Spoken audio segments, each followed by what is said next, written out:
Hello everybody, how are you? Hello everybody, how are you?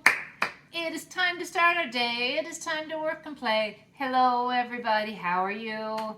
Hi guys, thanks for coming back for part 2 of our story. How many of you made angels yesterday? Raise your hand if you made an angel out of a popsicle stick. Raise your hand if you made an angel out of a paper plate. If you made an angel out of a clothespin, put your hands on your shoulder. If you came up with another way, a brand new way to make them, put your hands in the air and shake your hands. Nice. I love when you guys think of things that I don't think of, and you can always share them with me on Facebook. I love to see new ideas. Well, today we're coming back. We're going to talk about part 2 of our story. And even though we're going to tell most of the story today, it's not done. We'll talk about it more and more throughout our time together leading up to Christmas. Let's go back, though, and think a little bit about what we talked about yesterday. I want you to think. Put your thinking caps on. Kiss your brain. Okay, warm it up. Maybe give it a little shake in there to get it warmed up. Everybody ready? Okay, so yesterday, let's think about some of the things we talked about.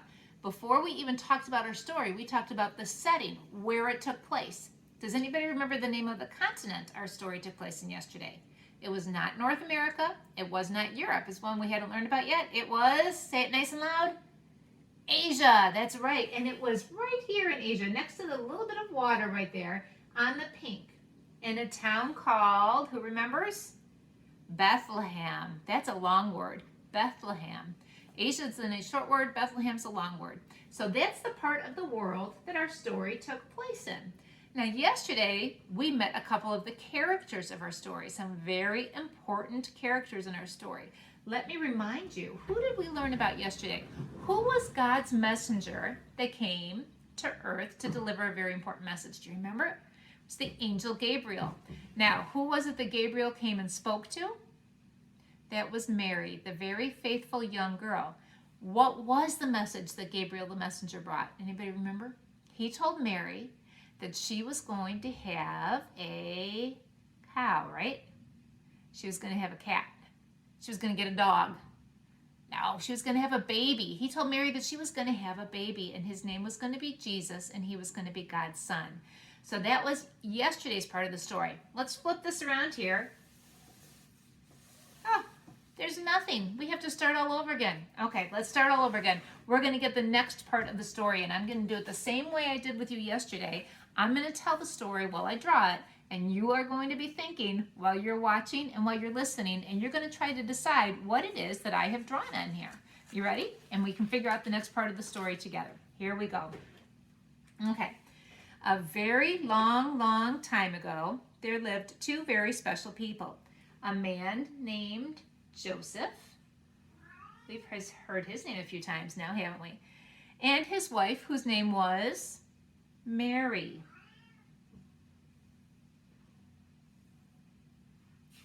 The king of the country in which Mary and Joseph lived wanted to count all of the people in the kingdom.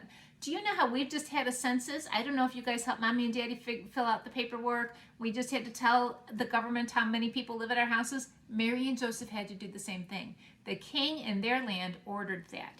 So that's what they were getting ready to do. So everyone, instead of having to fill out the paperwork and put it on the computer, they had to leave and they had to travel. Everyone had to go to the city of where their grandparents came from to be counted. They didn't have cars or anything either. It was a long walk to where they had to go. It took Mary and Joseph a long time to walk to the city of Bethlehem. When Mary and Joseph finally got there, they had to find a place to sleep. They went to a place called an inn, which is like a hotel. But guess what? The inn did not have any rooms for them. There was nowhere for them in the hotel in the inn. They went all over the city, but every room was taken. Finally, one innkeeper told them that there was a stable around the back that they could use. What's a stable? A stable is a barn. It's where the animals sleep. It was warm and it was dry inside, so Mary and Joseph went in, and inside there was a cow. And there was a donkey. But they were gentle, and Mary and Joseph liked having them there. Joseph took some clean, dry hay and he made a bed for Mary. Any ideas yet what I'm drawing? Can you tell? Then he covered her with a blanket. And he took some hay for himself. On a hillside, not too far away, there were some shepherds. They were watching their sheep. Angels, more messengers from God, angels told them to hurry to find the stable with Mary and Joseph.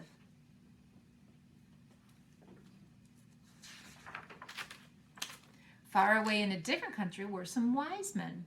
They had some very special gifts. They brought gold, frankincense, and myrrh to the new baby.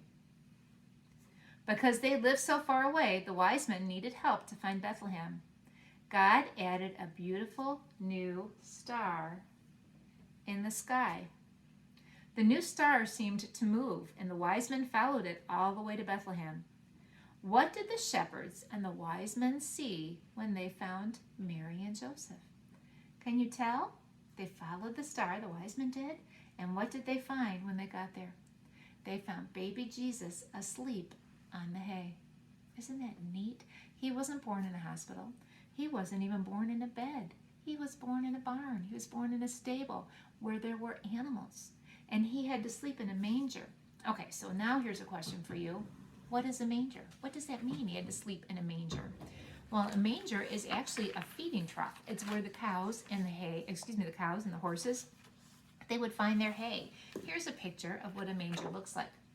So this was our Savior, our King's bed as a newborn baby.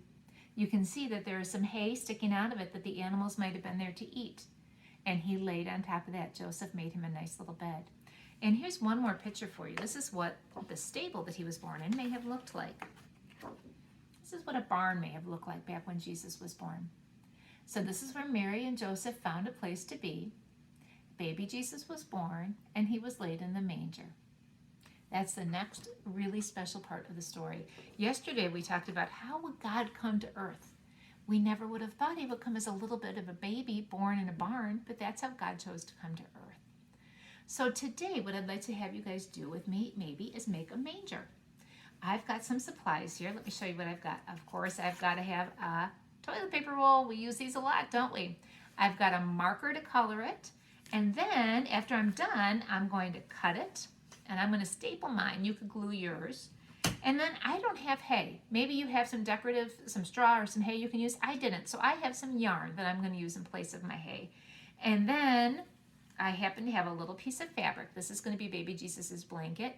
If you don't have that, coffee filter again. You can color it and you can use that as a blanket. And then this is going to be baby Jesus. This is going to be his head for me. And I have some googly eyes that I'm going to put on there. So let me show you what I'm going to do. The first thing I'm going to do to make my manger is I'm going to color it. I'm going to take my brown marker and I'm going to color it all over. If you want, you can paint it.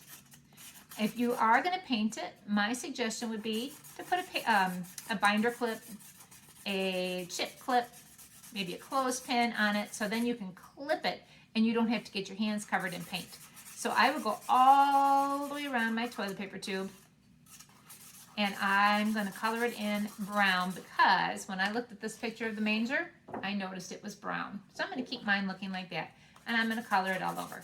Now what I'm going to do is I'm going to take a pair of scissors, and I'm going to go up one side, I'm going to cut it, then I'm going to go to the exact opposite side, directly across, and I'm going to cut it again. Okay, now this is the part you got to be extra careful about. Part of this is going to be the bottom of the manger and part of it's going to be the top. So I take the two curvy parts and I put them together like this. Used to go like this. Now I take it and I do it like this, the two curvy parts. Now this is where you can glue if you want to, but because I don't have time to let it dry, I'm going to take my stapler, one quick staple, and my manger is together. So that's the bottom, and then this is going to be the top where baby Jesus is going to lay. Do you remember what Joseph laid in here for baby Jesus to lay on? He had straw, but I don't have any straw or hay. So I'm going to take my yarn, and I could glue it in there, but I'm just going to lay it in there right now. There's the straw or the hay for him to lay on. And then, like I said, if you don't have a piece of fabric, you can take a coffee filter, you can color it, and you can make that his baby blanket.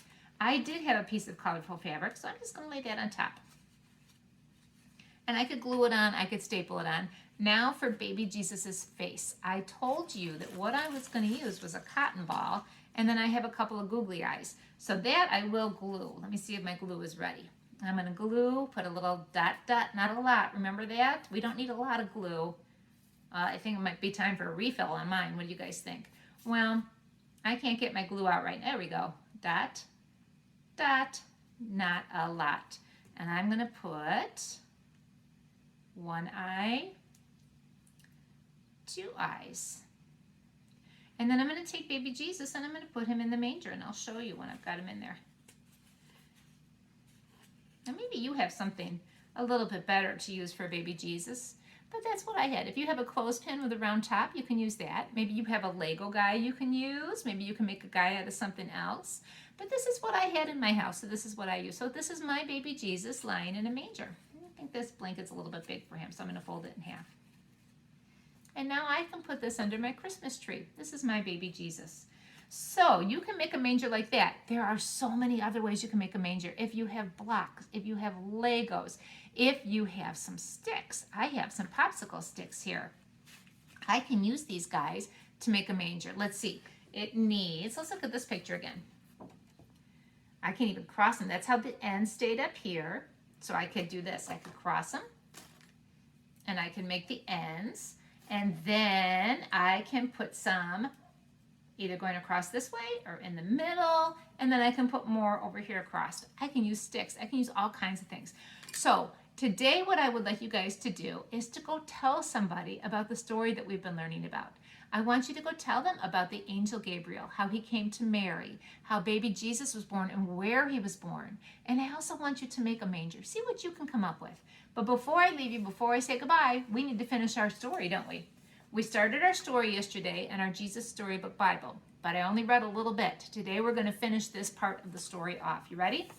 Just as a reminder, yesterday what happened was we were wondering how God was going to come to earth. Then Angel Gabriel came and he talked to Mary and he told her it was going to be as a baby. So let's finish our story in our Bible before we say goodbye. It was just as the angel had said. 9 months later, Mary was almost ready to have her baby. Now Mary and Joseph had to take a trip to Bethlehem, the town King David was from. But when they reached the little town, they found that every room was full. Every bed was taken. "Go away," the innkeepers told them. "There isn't any place for you." Where would they stay? Soon Mary's baby would come. They couldn't find anywhere except an old, tumble-down stable.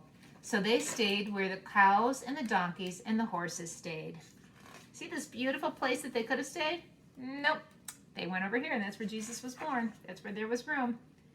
And there in the stable, amongst the chickens and the donkeys and the cows, in the quiet of the night, God gave the world his wonderful gift. The baby that would change the world was born, his baby son. Mary and Joseph wrapped him up to keep him warm. They made a soft bed of straw and used the animal's feeding trough as his cradle. And they gazed in wonder at God's great gift, wrapped in swaddling clothes and lying in a manger. Mary and Joseph named him Jesus, Emmanuel, which means God has come to live with us. Because, of course, he had. Oh, there is more to the story. We'll have to come back and hear that another time. All right, guys. Like I said, go tell somebody the story. Maybe you can go act it out with your family and make a manger. I will see you guys tomorrow. Have a great day, everybody. Goodbye.